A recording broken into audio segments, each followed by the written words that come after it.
श्री व्यासदेव श्रीमद् भागवत लिखते थे और उनके शिष्य जैमिनी जी उसको देखते जाते थे। वे बड़े विद्वान थे, मीमांसा के आचार्य थे। श्रीमद् भागवत में व्यासदेव जी ने लिखा था, बलवान इंद्रिय ग्रामो विद्वान सपीकर्षति, अर्थात इंद्रियां इतनी बलवती होती है कि वह विद्वानों को भी आकर्षित कर लेती है। यह पढ़कर जैमिनी जी ने कहा, गुरुदेव यह पंक्ति ठीक नहीं जचती है, इसको ठीक से पुनः देख लिया जाए। यहाँ तो ऐसा होना चाहिए, बलवान इंद्रिय गामो विद्वान समापनापि कर्षति, अर्थात बलवान इंद्रिय ग्राम विद्वानों को आकर्षित नहीं कर सकती। व्यासदेव जी ने मन में सोचा, केवल वचन द्वारा समझाने पर ये मेरी बात स्वीकार नहीं करेंगे, इसलिए उन्होंने एक लीला की। कहा, अच्छा मैं थोड़ा घूम कर आता हूँ, तुम यहाँ बैठो। इतना कहकर व्यासदेव जी चले गए और उन्होंने माया रची। जोरों का आंधी तूफान ले आए। होता क्या है, एक 16 वर्ष की युवती वस्त्राभूषणों से विभूषित होकर वर्षा पानी में भींगती हुई आती है और जैमिनी जी के पास खड़ी हो जाती है।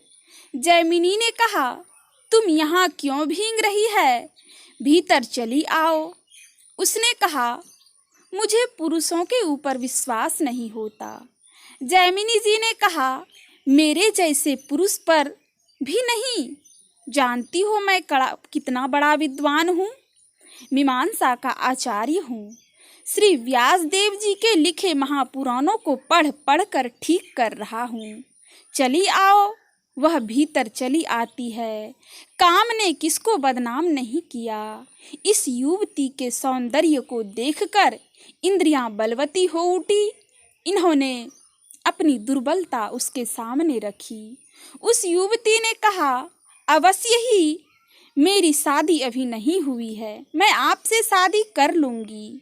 मेरा अहोभाग्य है, आप जैसे विद्वान इतने बड़े तपस्वी के साथ मेरा विवाह होगा। लेकिन मेरे कुल की एक रीति है, यदि उसका आप पालन कीजिए तो मैं आपसे शादी करने के लिए तैयार हूँ। जैमिनी जी ने जिज्ञासा की, तुम्हारे कुल की क्या रीति है?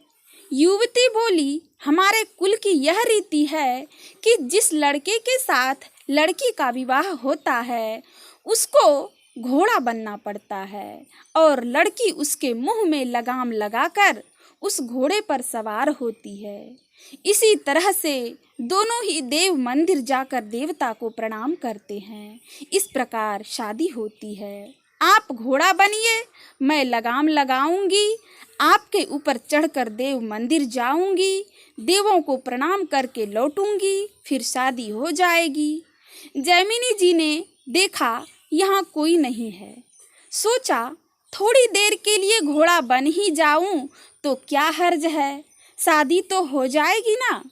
इधर उधर देखा, वे घोड़े की तरह बन गए। लड़की लगाम लगाकर उसकी पीठ पर बैठ गई और देव मंदिर चली। वहां पहुंचने पर देखते हैं कि पहले से ही बरामदे पर व्यासदेव जी बैठे हुए हैं। व्यासदेव जी ने पूछा, कहो जैमिनी, कहाँ जा रहे हो? तुम्हारी बात ठीक है या मेरी बात? लज्जा के मारे जैमिनी जी सिर झुका लेते हैं और दबी जबान में कहते हैं, गुरुदेव आप ही ठीक कह रहे थे। इस कथा का तात्पर्य क्या हुआ? कोई कितना भी बड़ा विद्वान क्यों न हो जाए, उसके पास कोई हथियार नहीं है कि वह विचार को काट कर निकाल सके। विकार को काटने के लिए साधना करनी पड़ती है।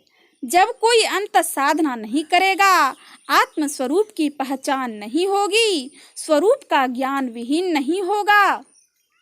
स्वरूप ज्ञान विहीन होने से वह मन पर विजय प्राप्त नहीं कर सकता और मन पर विजय प्राप्त किए बिना षट विकारों का शिकार होता रहेगा।